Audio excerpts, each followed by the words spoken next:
After many years of working as a psychotherapist, I had the opportunity to bring my vision of who we are and our potential into the corporate environment.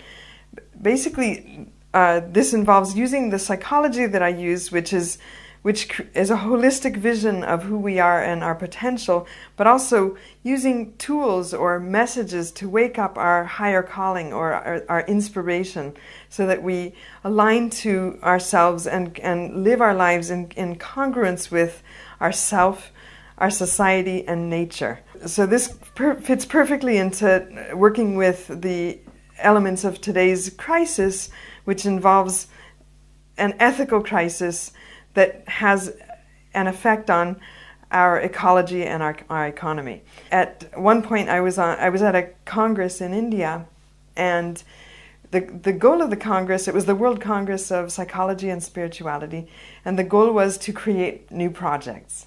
And so out of this congress, I met Sharda Nandram, who is one of the co-authors of the book.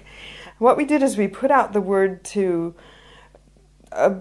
quite a wide circle of academics, of business people, and also of people in the spiritual world. So, for example, Sri Ravi Shankar, who we were fortunate enough that he wrote the foreword to the book. And we received back 20 different visions of spirituality and business, how we can integrate spirituality into business, how spirituality has the power to transform business and make it into something that is functional, sustainable, and can lead to healthy, fulfilling, and meaningful lives for the people involved in business, but also for a healthier planet. Several of the goals for writing this book are to bring it to management students, but also to incite further research to explore techniques and visions and the way they can be integrated into the business world in order to bring about a transformation. So spirituality is simply about starting to distinguish between the outer voices, the voices that will help us to achieve our material goals, etc., and the inner voice, which is the voice that's going to uplift us, which is going to bring light and congruence or coherence to all of our outer actions, so that we're not being ego-based, but our actions are soul-based or motivated by a higher motivation. So that's one very important element in defining spirituality.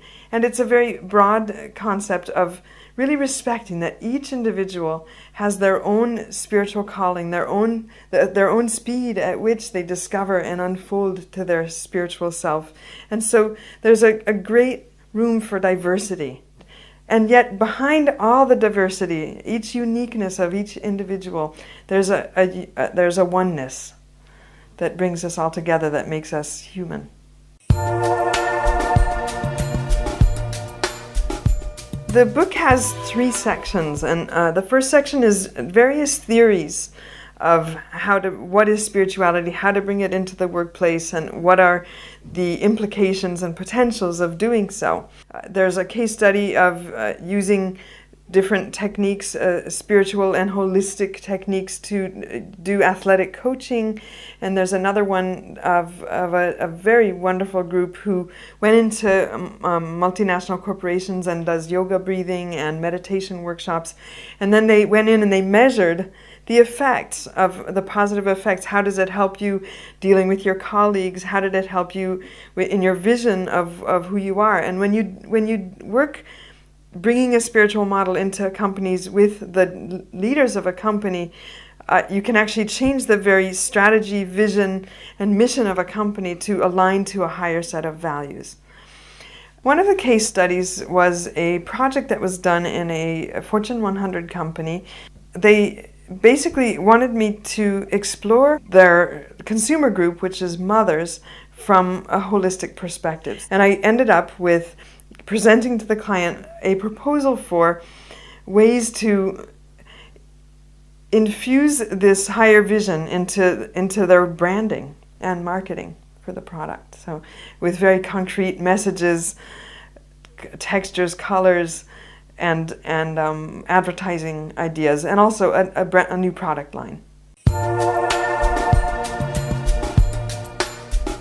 The third angle we address in the book is techniques for applying spirituality into the workplace. So what are the techniques and what are the means that they can be applied? For example, mindfulness helps to bring about greater self-awareness, greater self-mastery, and also it enlarges our vision, and it can help us to open up to our true inner essence, and then we align our thoughts, words, and actions to our essence. Also, we look at various techniques such as coaching and yoga, meditation, and also much more grounded techniques of just, pure coaching, but from a holistic perspective. So this can be done in a classroom setting. It can be done in, company retreats. We have to actually integrate it into our lives through experience, and then it changes the ground on which we move forward. Our inner motivators become more inspired. We like to focus on working with business leaders because they're the ones who have the biggest impact and capacity to influence the company. Currently, a lot of the business models that we're working with are based on simply material gain, not taking into consideration the quality of life or the ethics of individuals or the collectivity.